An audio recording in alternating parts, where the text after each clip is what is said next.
So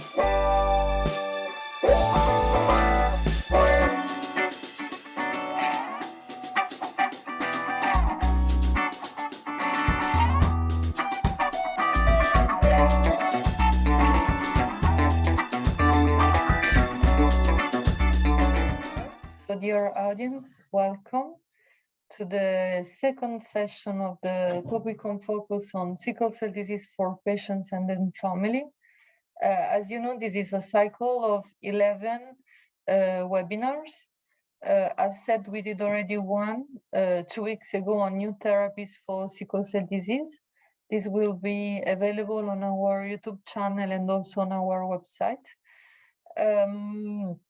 With this program, we aim to disseminate very important topics related to sickle cell to the patient community and their families.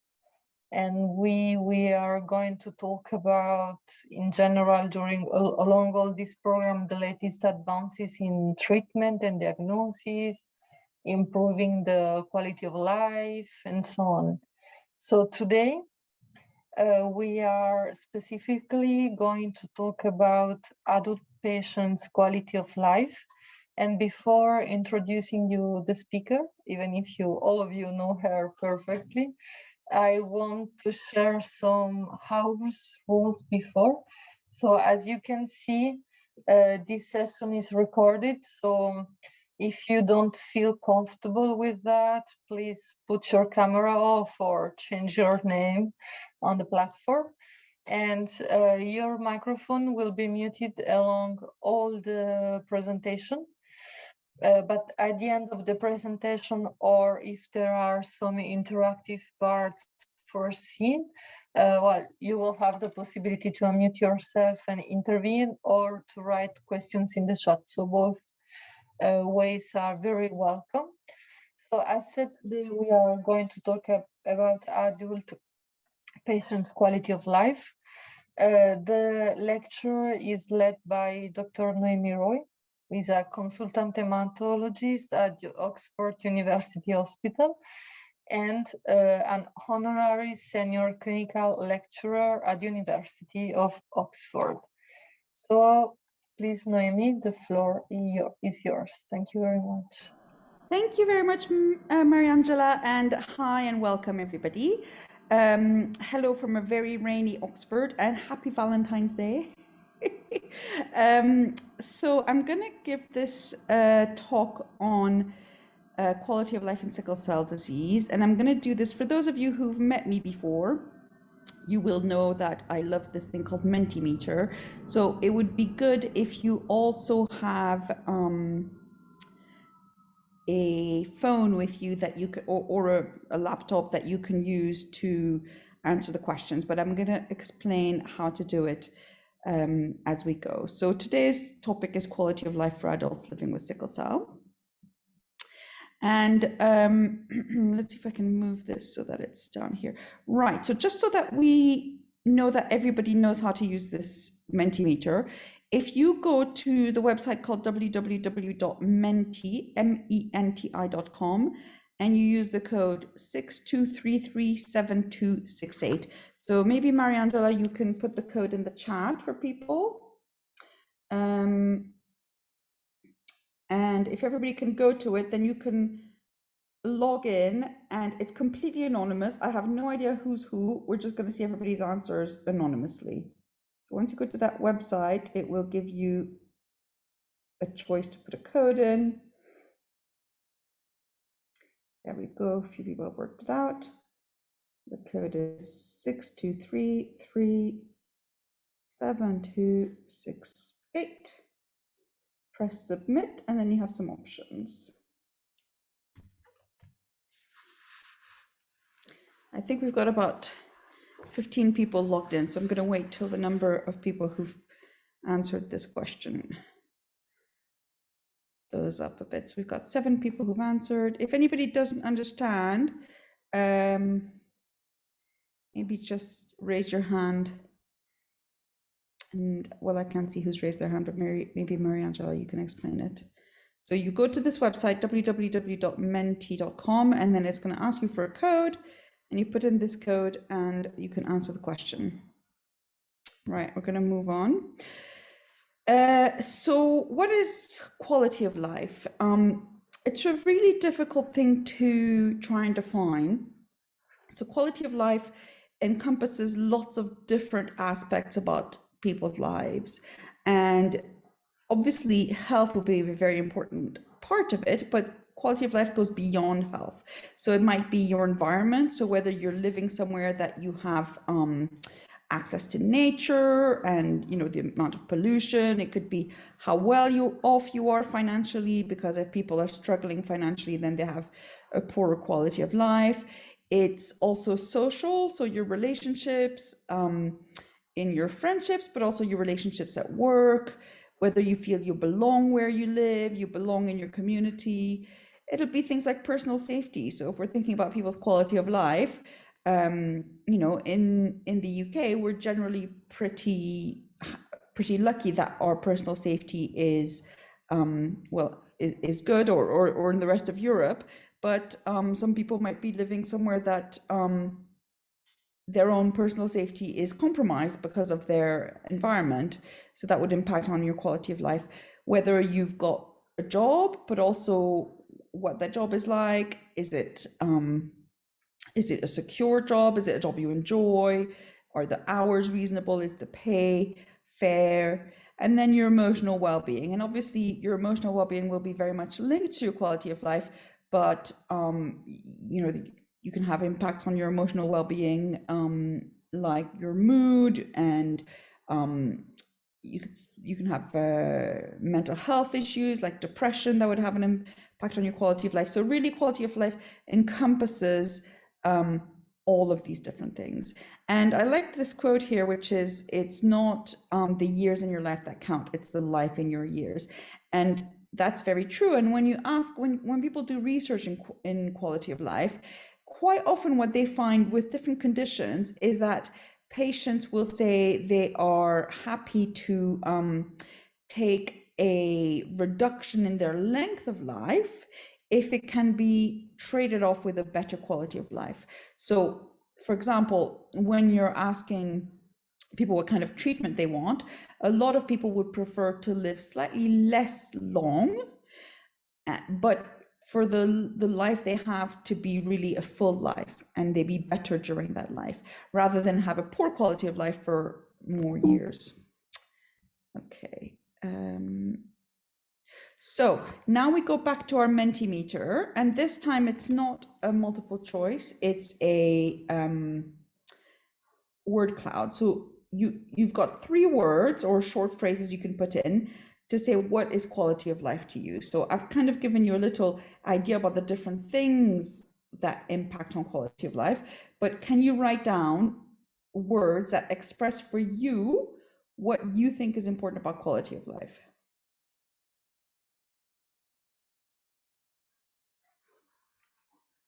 So we're seeing words appearing.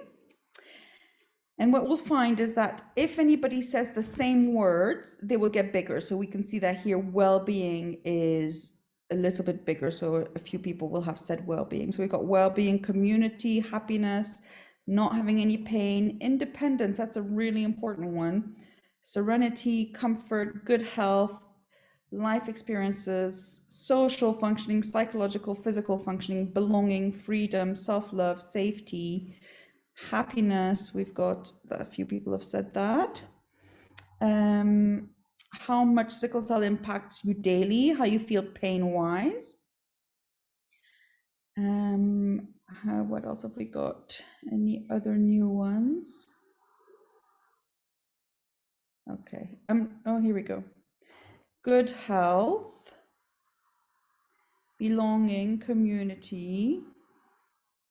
Okay, so here we go. We've got a few more.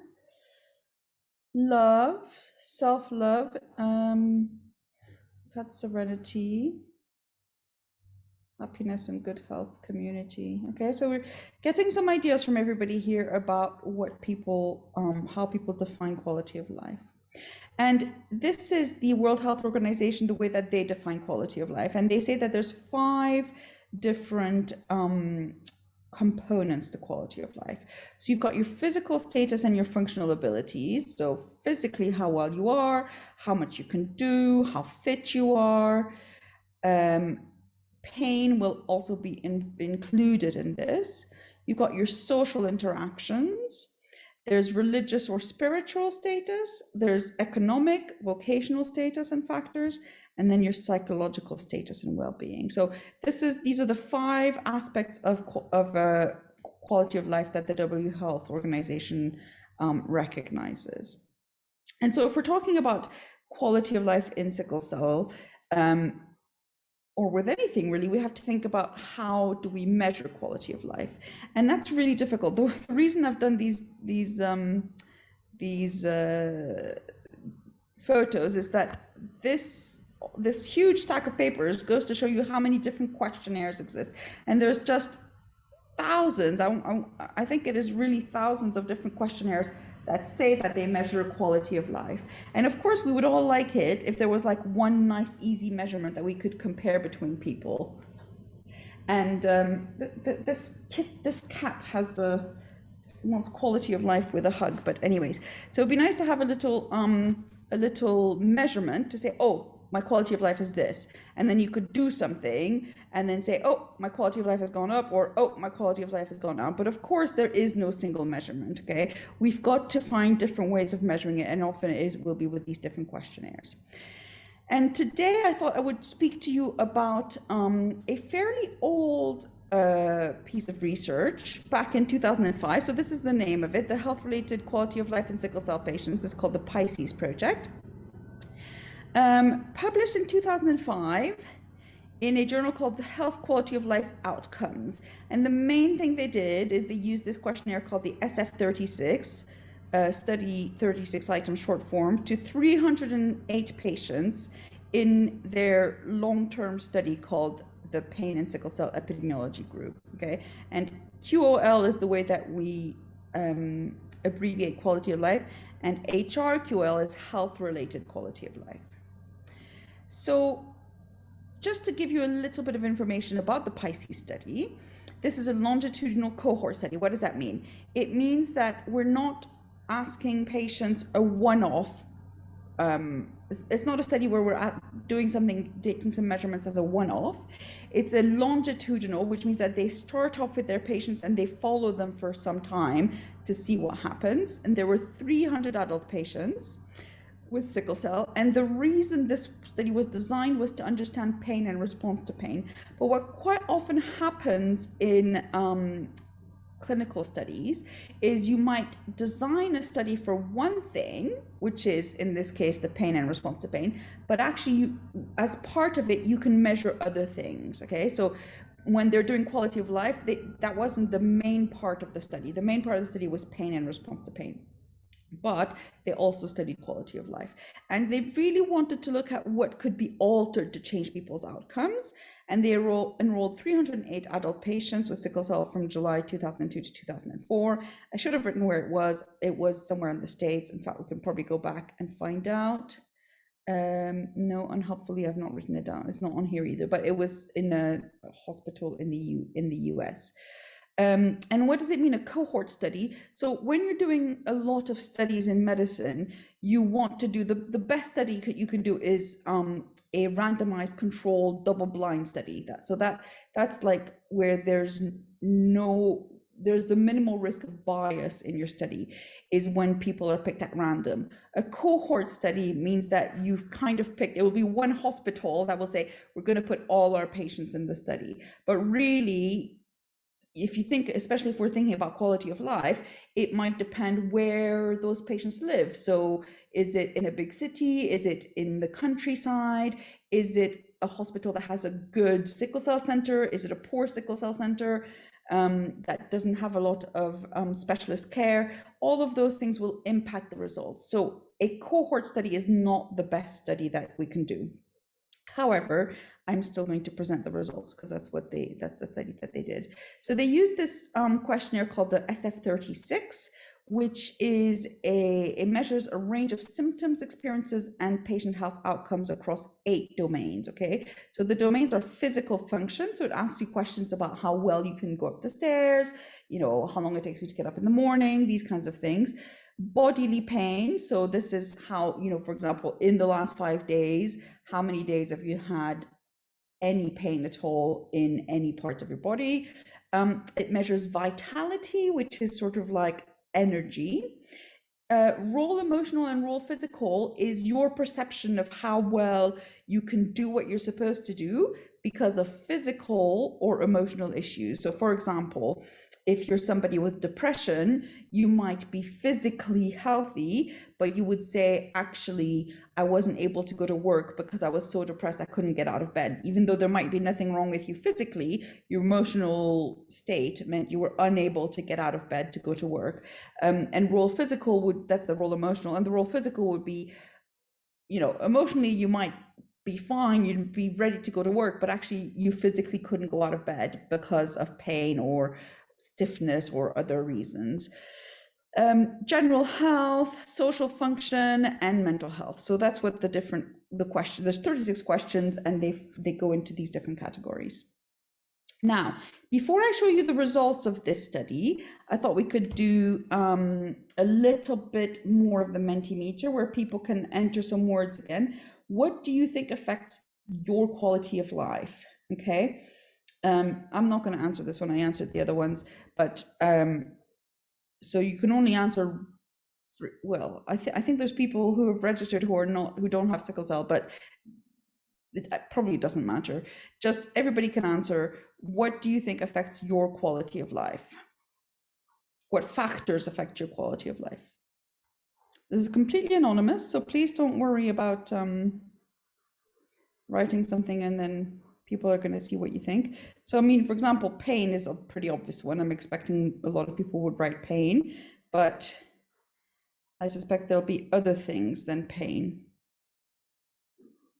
Pain and health, work, relationship, yeah. Community, symptoms, revenue, absolutely. Anybody else going to chip in with their thoughts?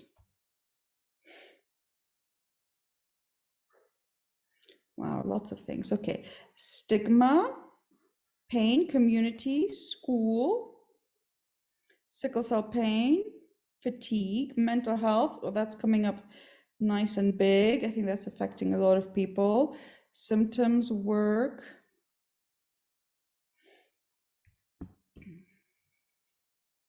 Anyone else? We've got 5 people have answered. Don't know if anyone else is wanting to chip in. Okay, I will move on.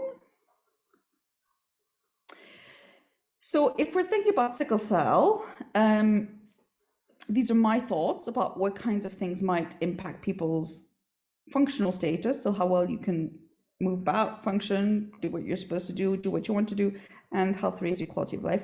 The most obvious one to me is pain. Obviously, all the disease complications. So if somebody's had a stroke, that might have a massive impact on their ability to function. Retinopathy, if somebody's got abnormal eyesight as a result. Leg ulcers, extremely painful, very disruptive. More long-term things like renal dysfunction, so people who end up on dialysis. So all of these different issues to do with the sickle cell itself could have an impact on quality of life. So we've got pain and complications, but also repeated hospitalization. So if you're repeatedly having to come into hospital, it will affect all sorts of things. Some obvious ones like how well you're able to do your work or do your studies. If you're having to come into hospital and it interrupts your professional or academic life. But I think with repeated hospitalizations, there'll be other issues, not just that particular short-term interruption, but also how you might think about the future. So if you generally don't come into hospital and suddenly you have to come in 3 times over the course of 6 months, you might start to feel a bit hopeless about what the future is looking like. Or when you're in hospital, it's a lot of people will experience maybe dehumanizing is too strong, but when you're a patient in a hospital, you're at the mercy of the people who are looking after you and at the mercy of your condition. So that might have an impact on your mental well-being even after the episode has actually passed. Fatigue is obviously a really important one that has a big impact on people's quality of life and ability to get on and do the things they want to do. Having a rare disease. So if you're somebody who's never really met anyone else with sickle cell and you feel really isolated, that can impact your quality of life. Stigma and racism are big ones that certainly in Oxford we've been doing a lot of projects about. So now I'm going to present to you the results of this study, okay? So this is a graph showing you across those 8 domains how people with sickle cell have done compared to the general population. So on this axis, you've got 0 to 100. So if people answer that they feel 100% physical function, it would hit here. 100% raw physical, it would hit here. Okay, so bodily pain, general health, vitality, social functioning, raw emotional and mental health.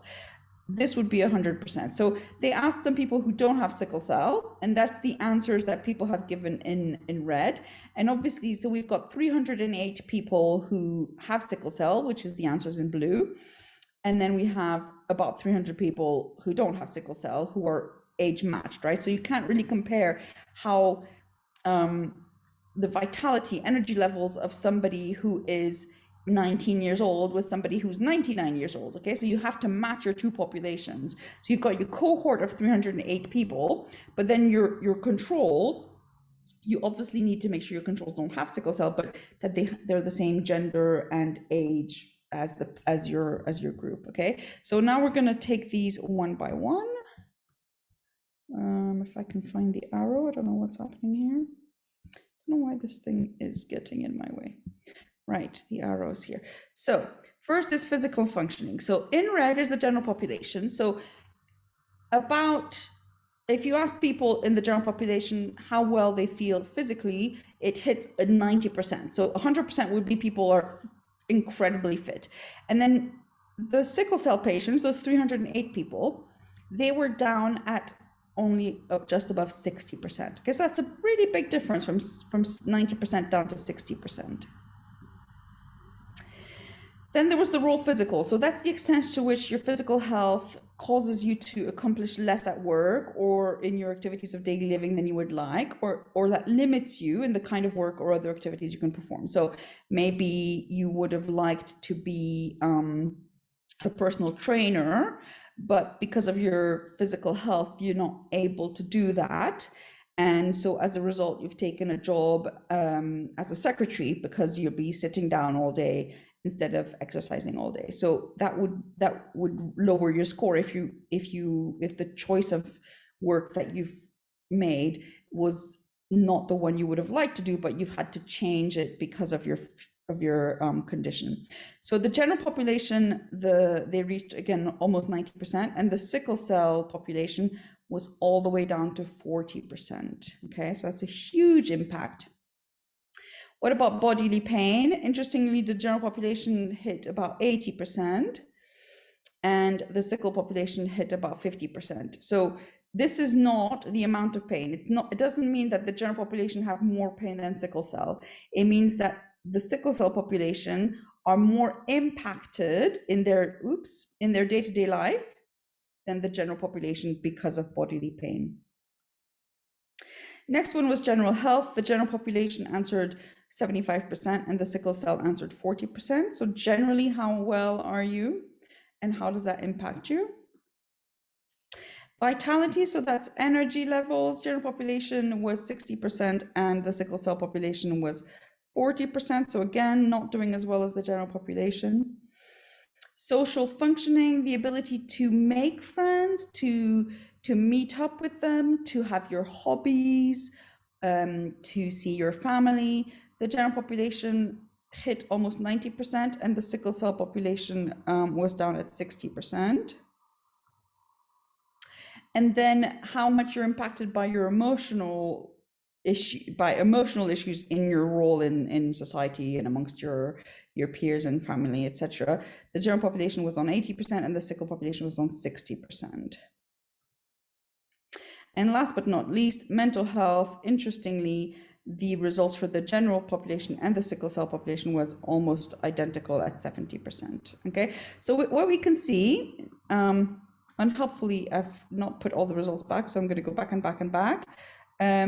What you can see is, if we look at every aspect of people's quality of life as defined by the World Health Organization and as measured by this particular questionnaire, apart from mental health, where the general population responded about the same as the sickle cell population, the sickle patients were doing less well compared to the general population for each of those specific aspects of quality of life. So they were more impacted in their quality of life by their condition. So the next question is, what can we do? One idea about what we can do about this is peer support. And having a peer support group means you've got a space of caring, support, and uplift. It's an opportunity to speak your truth, to receive support from others who understand and care, to receive inspiration from others, and to have the chance to support others, because sometimes being able to help others is as important in people's lives as receiving help from others.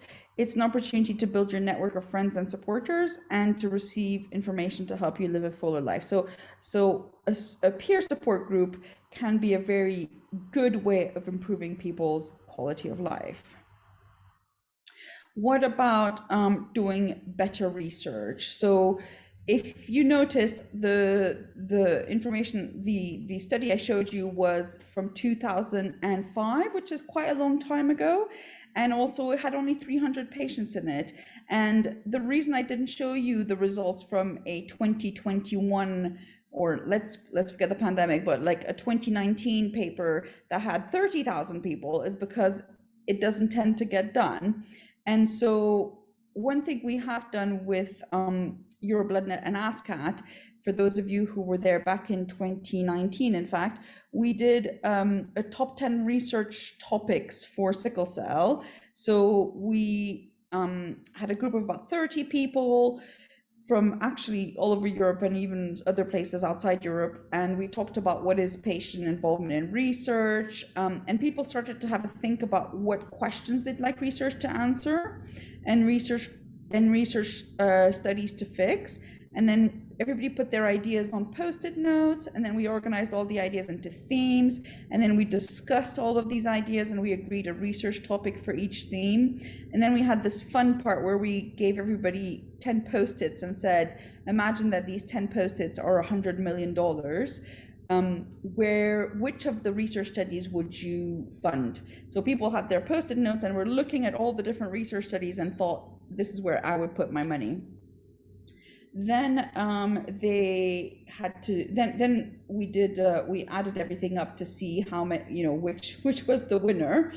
And then we got our top 10, and then we presented the data back at the conference. So these are the top 10. Number one was, how can we find a universally available cure for sickle cell disease? And number two was, how can we improve quality of life for people living with sickle cell disease? So I'm not going to read through all of these, but I just put a star here to show that actually quality of life is extremely important for people with sickle cell, and that we want research about this. Okay, so can we do more research?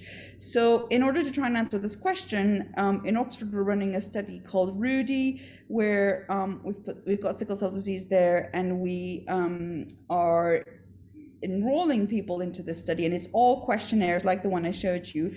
And the idea was to have thousands of people with sickle cell participating, so we could start to tease out what are the bits about people's quality of life that needs to be improved. Now, unfortunately, we have really struggled to enroll people in this, and I'm not really clear why. And maybe I'm just going about it the wrong way, and there's better ways of doing it, and I just wish I knew what they were. but essentially it's people put in their details and then they answer questionnaires. So that is, I think, my last slide, because the point is not just for me to talk, but for all of us to have a discussion. So I will stop sharing here, and I'm hoping we can all discuss these issues of quality of life. Any volunteers? Thank you, Noémi. Sorry, I jumped in, cutting you. So as said before, you can both raise question in the chat. I will now also give the possibility to unmute yourself for those who prefer to talk instead of writing. So starting from now. So don't hesitate to take the floor for not only raising questions, but also to share comments, feedback, or any thoughts you could have during this discussion. Nobody, everybody's stunned. It's not an easy topic. I have a question. Yeah. So the study took place 17 years ago. Since, has there been any other similar studies, or is there plan to run future studies? Yeah. So there are other studies.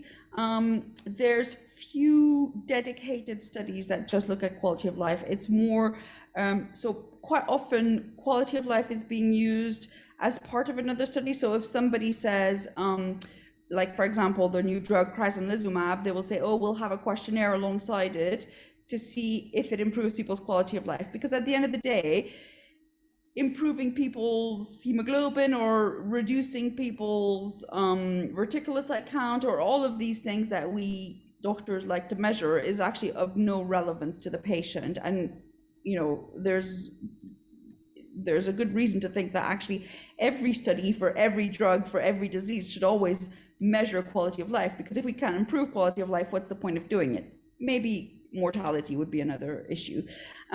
So yes, for me, you're right. There are other studies, but there's no good, you know, overall thousands of patients, lots of detailed results with plans to then do something to change people's quality of life. And that was my idea about starting the Rudy study, is that I wanted to involve patients in the design of it, so that when we get the results, when we have lots of people enrolled and we get the results to find out what aspects of people's quality of life needs improving, then I would work with the patients to then design the next step, which would be, how can we improve that? So if it's fatigue, how do we improve fatigue? If it's sleep, if it's mood, if it's, you know, to really pick the area. Thank you very much. Any other comment? Maybe I can ask you a question, because in general, quality of life is a very challenging topic of research, because it crosses many cultural criteria or very subjective criteria. So I would like to ask you both, I mean, from a patient point of view, if there is a method for having a more or less universal criteria for measure quality of life from one hand, and sorry, Maranja, can you explain that again? Sorry, can you rephrase that?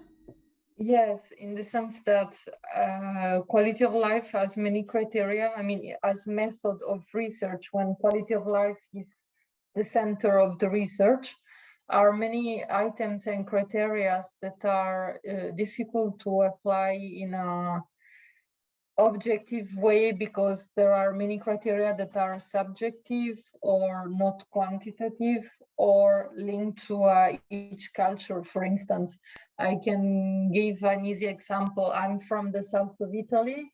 For me, the sun is a quality of life criteria. Maybe for someone who is from the north of Europe, it will not be in the first list. So my question is, if in your opinion, you that are at the center of this research for sickle cell disease, if there are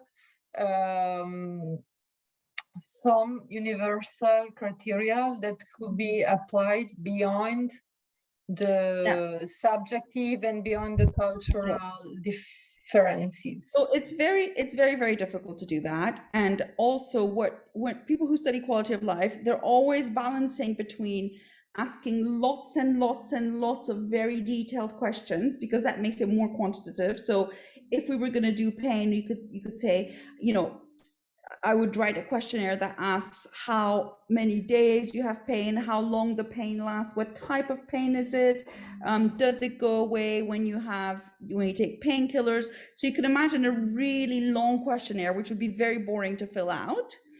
And so people are not likely to fill it out, in which case there's no point having it. Or a questionnaire that's very short and people will fill it out, but then is it really useful if we say, did you have, you know, how many days a week do you have pain? And people just say 3, 7, 2, we don't know. Is that pain for 1 minute? Is that pain for 5 hours? Okay, so that's always the balance people doing quality of life. You want to make sure you're asking enough questions that the data means something, that you can then analyze it, versus not so many that people don't answer it. Did you have another question? There's some questions in the chat. Yeah, there are 2 questions in the chat. So the first one is, what point is the Rudy study at now? Yeah, so the Rudy study, at the moment, we have about 50 people who have filled in the questionnaire. So what I've learned is that we went too far in one direction. There's 13 questionnaires in there, but if you answer all 13 questions, it should take about an hour, and you don't have to do it all in the same day. So for me, who I don't have sickle cell, I don't know what it's like to live with sickle cell, I think, oh, that's all right, once every 6 months to answer 1 hour of questionnaires, but obviously this is not working because people are not doing it. So we're trying to analyze the data from 50 people, but 50 people is not enough to really, because you have all the different ages, etc.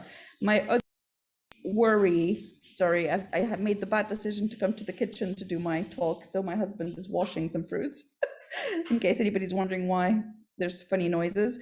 The other problem is, my other worry is that the people who are answering the questionnaire are probably the people who feel well in themselves. If you're not feeling well, you're not going to bother to do the questionnaires. So you're skewing the data already. Okay. Thank you. Then there is a question from Alexis. So I'm concerned about the problems to get a job. Do you have information about this issue in sickle cell disease population? I think it's very related to quality of life. Absolutely. So there are people who have studied employment. So we know that people with sickle cell are less likely to be in full-time employment, less likely to have as much education, like, you know, as the education would go as far in terms of university degrees, etc., as the general population, you know, age-matched population. There's probably more work on this in the US than in the UK. Some people have done some nice studies where they've done a link between MRI scans, which shows that the more silent infarct you have, so a silent infarct is when there's an area of your brain that we can see on the scan that hasn't had as much oxygen as the rest. And it's like a stroke, but it's not a stroke that you're paralyzed. It's a stroke that that affects basically how much oxygen goes to your brain. And there's a direct link between how well people do at school and the number of silent infarcts in the brain. So that's telling us that there's a direct link between the biology of the sickle cell and how much sickling there is and how much it's affecting the blood flow in the brain, and people's educational attainment and work attainment. There is some nice work from the UK about getting jobs, and out of that work came out, which I can send to Mariangela and she can send to everybody. There's a really nice booklet for discussing with your employers about the fact that you have sickle cell. What are the things that you need differently from other people in terms of, you know, not having the desk that's right under the fan or things like that. What else was I going to say? Yes, again, you know, anecdotally, I know some people with sickle cell who definitely had to, you know, cut down the number of hours that they work, or choose to work in a different, like, for example, if you're a pharmacist, you might think, you know, intellectually you'd love to work in a hospital that does clinical trials, and that's the kind of pharmacist you want to be, but actually you might end up working in a pharmacy in a supermarket, because that will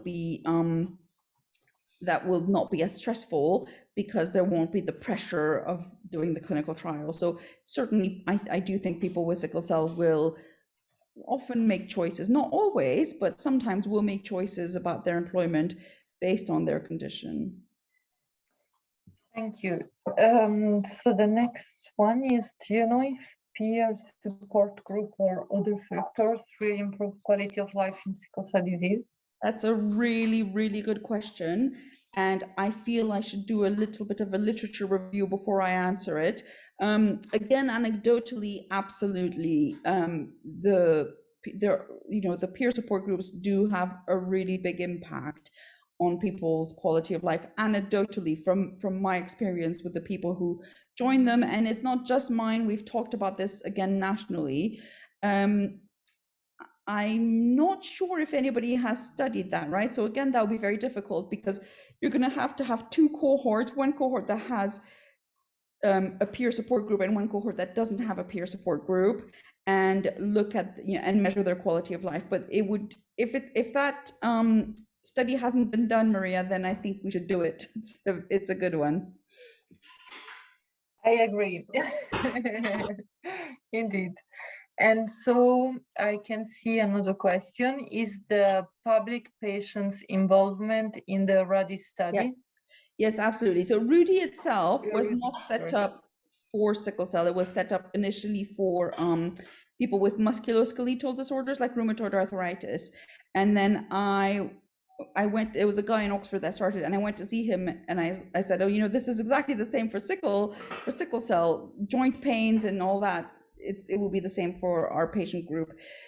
So the study itself was set up with PPI, but also the way we're running it for the red cell patients in Oxford, we have a PPI group. Of course, you know, we've just had the pandemic, so the whole thing kind of fell apart. But even, I would say, even before the pandemic, I think even the PPI group struggled a little bit to try and find the reasons why so few patients enroll, or rather, in fact, I could probably show you, I'll share my slide. It's not just the that few patients enroll, even the patients who enroll then don't do the don't answer the questions. So let me show you our graph of enrollment. Okay, so this is the first 12 months. I will share that now. And I will do slideshow from current slide. So you can see we approach, so we did this, we've got a research facilitator who was working on this. She approached 200 patients in the first year. So she spoke to each patient after clinic, either before or after clinic. So she spoke to 200 patients. She went to 3 different clinics. One is called the Whittington in London, one is called Oxford is Us in Oxford, and one's called Milton Keynes. So these are the number of patients who were willing to participate. So when she approached them, almost 150, so say 130 of them said, yes, this is a good idea. I would like to be part of this study. So out of 200, 130 said, yes, I'd like to be part of this study. Then they have to consent. So they have to sign you just log in online and you consent yourself. So only 50 of those consented to say, actually, yes, I'm going to do it.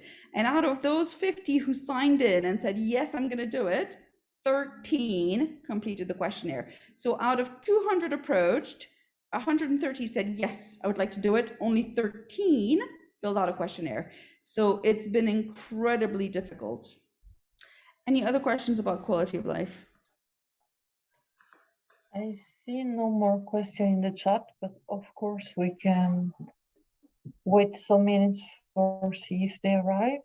And also I encourage also to take the floor and share.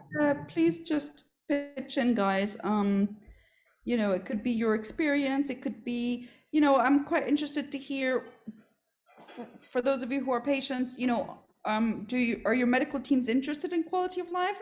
Is that something that you get asked about? Do you feel your medical team is there to try and improve your quality of life, or they're only really interested in your physical well-being? I mean, just love to hear some more about that. I don't know if this is just, maybe it feels too personal for people to speak up about it. I don't know. Maybe I should have done more Mentimeter questions to get people's viewpoints. Hi, perhaps I can give like some input Yeah, around quality of life. sure. I think in general, with or without a condition, we all ask what's the quality of life, what's our purpose, this, that, and the other. And I think from just seeing what, you know, the input for today, and, you know, especially when I think you've mentioned about questionnaires and stuff. And yes, I've been in that category. Oh, I'm willing to do it. And then when it comes to it, it's like, oh, do I even want to think about that today? Because it is constantly on our mind, whether we like it or not. And I'm not trying to generalize. We're trying to live the best life. I'm a patient with sickle cell. So we try to live the best life. But when you're dealing with sickle pain, or not even just pain, because you one sickles every day, there's nothing to run away from. You know, you wake up like, what's today going to be like? Okay, so you can have a positive outlook, but there's this constant, like, I call it the invisible suitcase, you know, of, okay, I'm living my life, but there's this other thing there that I can't just get rid of. And so quality of life, yeah, we all, in general nature, the human beings, we all want the best quality of life. But when there's a condition that you're living with 24/7, I just find for me, when questions are put to me, it gets me to think and be reflective. Sometimes it's a bit mundane. Sometimes it's a bit to do it as an active thing. It's a bit long-winded, and then what am I left with? Yeah. Do you see what I mean? What am I left with? Then I'm left to like think about quality of life that I sometimes try to park away. And no, it's not something that is often thought about when I go to clinics or whatever. It's usually because of time restraints as well. How are you? What's going on? Let's look at your health, this, that, and the other, investigations. Okay, if there's any other problems, signpost to therapy if you can get on that list, or if you go private. So generally a lot of things are done for me outside of. Do you see what I mean? But so you're saying it's not being ignored, it's just there's no space for it? There's no space for it, but it's important to have it. It's important to have it. And I don't know if it's because it's under the guise of sickle cell, because other conditions, they do factor that in, you know? Yeah, so one thing I haven't shown you guys, in fact, I can share my screen, and I did include it in the presentation, I put it at the end, is actually they did compare to other chronic conditions. Because obviously some of it will just be about the fact you've got a chronic condition, but so it's the next slide. So I don't know if you guys can see this. We've got, this is the sickle cell patients are in blue, and then in red are the dialysis patients. So these are not sickle patients who are being dialyzed. They're like diabetes, high blood pressure, other reasons. Green is cystic fibrosis, and asthma is purple. And you can see that actually, for example, for physical function, people with sickle do better than people who are being dialyzed. But I was really interested in the fact that the green ones, the cystic fibrosis, do almost better than everything apart from general health than any of the others. And we often compare sickle cell to cystic fibrosis because they're both recessive genetic conditions, both rare, but we often use it as a sort of proof of racism that cystic fibrosis has a lot more funding than sickle cell, even though it's like as common or as rare. But sickle cell affects more people of Afro-Caribbean background compared to cystic fibrosis. So we kind of use it to say, well, there must be racism if we're not getting as much funding for sickle cell. And these guys are just doing so much better almost across the board. And it could be, because, you know, we don't know obviously, but it could be that there's just more, there's even that the healthcare is organized more around them. There's more specialist nurses, there's more psychologists, there's more, you know, they're having longer appointments, where more of their issues are being sorted out than sickle cell, for example. I mean, obviously, I'm just extrapolating, but it's interesting that what's happening in sickle and the other conditions is not necessarily the same. So it's not just the fact of having a chronic condition when you're comparing between chronic conditions, some of those quality of life do differently. Okay, so yeah, I think yeah, thanks for sharing that, because you know, cancer can affect anybody, but so when you're talking about other things, alternative things that are happening, you know, you might get a massage, and all those things kind of help with quality of life. Oh yeah. Do you see what I mean? So it's like and I do agree with what you've shown. I totally agree with that. You know, sickle cell affects a certain category and race of people. However, with a lot of these, thank God to like webinars and stuff like that, I'm getting exposed to more and more in Brazil, in Spain, in this, that, and the other, as some of the colleagues, delegates that are on here today.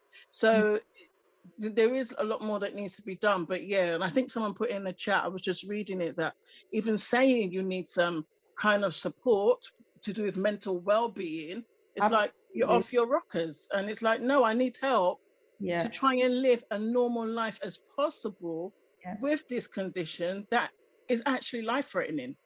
Yeah, life-threatening and life-impairing in your day-to-day, in your, I mean, I often think about the way that people project themselves into the future, and that, you know, if as a child you were either had a lot of pain and just couldn't, you know, you struggled to carry on going to school every day, and because you're always like falling behind and things like that, what you think about your future and what you might be able to do with your life would be impacted by that. And obviously, and then not even to add in about people, how long people are likely to live, right? Because a lot of people with sickle cell will have been told when they were little that they wouldn't make it to adulthood, or that they would die as a young adult.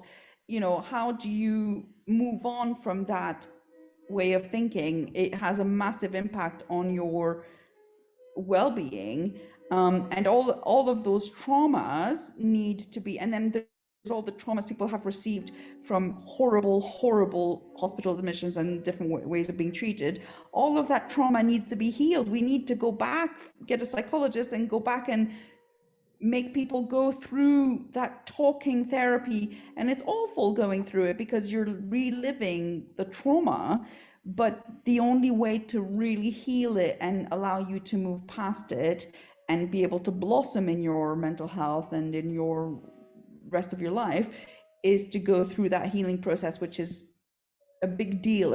It can be very painful to go through it. So yeah, Naomi's saying, I wonder if anything serious is going to be done for us.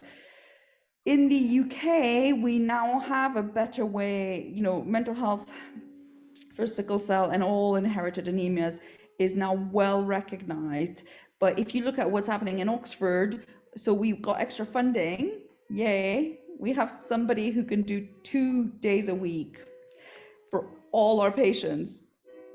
So of course, you know, that's not going to go very far. We need 5 people 5 days a week, really. We need 5 psychologists 5 days a week. But we're not there yet. Anyone else? Can I just say, it's been, you know, it's kind of like hearing you say, you hit the nail on the head. You know, life expectancy, what are the aspects? It affects whether you have children, do you want to settle down? And these things sometimes are unspoken, not even forgetting that your family doesn't fully understand what you're going through, or even if you're married. So it's a very isolated condition, and you hit the nail on the head. There's silent trauma and not recognizing that. you know, to even hear, oh, yeah, don't bother, by 13, that's it. Yeah. You know, so you're wondering, oh, okay, another birthday. So it's not all doom and gloom, but yeah, hearing you say that has been a fresh breath of air, because there's so much misunderstanding, and then to do with within our own community, the stigma. Yeah.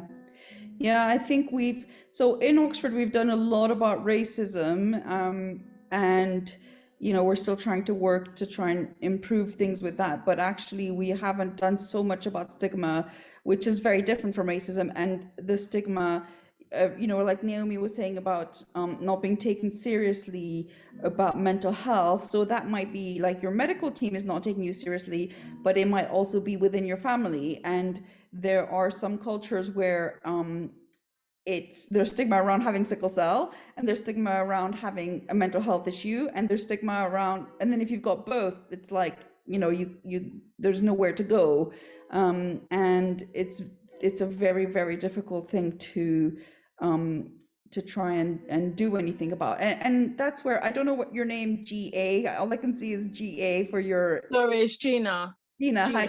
Yeah. So the other thing is, in a way, that's where I think the peer support is really good. So because the peer support is with people who do know, because they do have your condition and they do know what it's like. And in our peer support group, which we started before COVID, was face-to-face, now it's all online.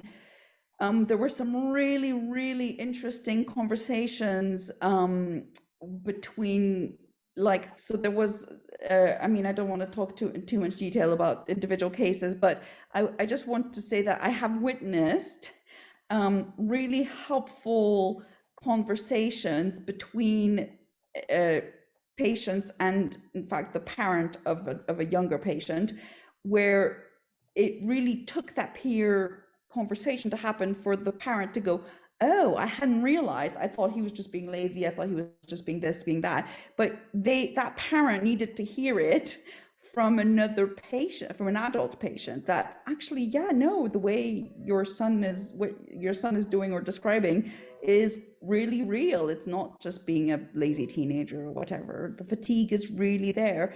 So that's where I think the benefit of the peer support group is.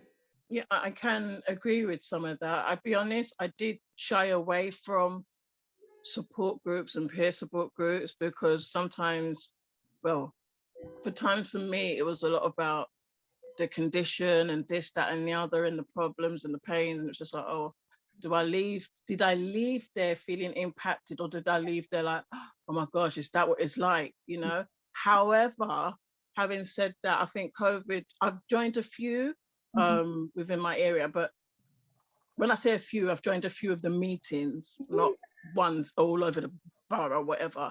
Yeah. But having COVID, really, I thought, okay, let me find out what other people with sickle cell are doing, because, you know, how COVID is affecting and this, that, and it has been very, very helpful to understand what's out there, you know, the changes. Okay, how do we support one another? So I do agree with, I have changed on my attitude towards support groups. So yeah.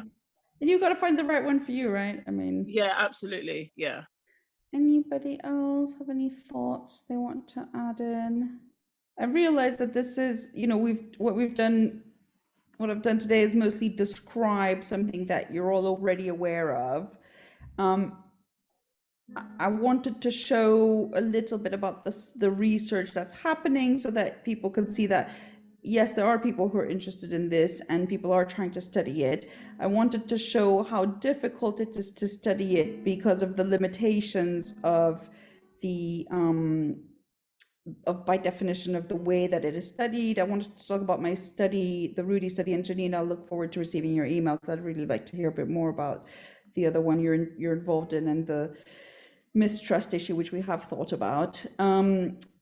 But I also realize that it's a bit depressing, isn't it? You come to this, it's going to be about quality of life and sickle cell, and all I've done really is say your quality of life is not as good as if you didn't have sickle cell, and I haven't got an answer for you apart from the peer support. And so I can see that. But also, I mean, I hope if this is a topic of interest, please do get in touch with Mariangela. We have a blog. EuroBloodNet has a blog about sickle cell, and that might be nice to have somebody write something about quality of life. And the whole point is to spread these ideas in the community so that people can come together. And you know, I truly believe that the people who will come up with the best ideas will be the patients themselves. So that we have people coming together and saying, right, this is something that needs to be done. Now, obviously, we need money for everything, but what we, the doctors and the medical team, are here for is to support you. And if you came to me or another doctor or whatever and said, look, we really want to do this about quality of life, and this is our idea, you could find doctors and scientists who will help you to write the funding applications and all of that to make that happen. Of course, it is a lot harder to get funding for quality of life than it is for like some fancy new drug, but it is doable. And certainly, again, in the UK, we've got something called the NIHR, which is government-funded research, which is very, very keen on PPI, so patient involvement, patient-led things, and is very keen on quality of life and improving things for people's lives. So, it is doable. But of course, what I'm saying to you is you're all people who are already living with a condition, trying to live the best life you can, trying to, go to work, have your families and all of that. And I'm saying to you, oh, you also need to do some research, by the way. So it feels like it's a lose-lose situation. I can see that. Okay, so I think we have more or less addressed all the questions.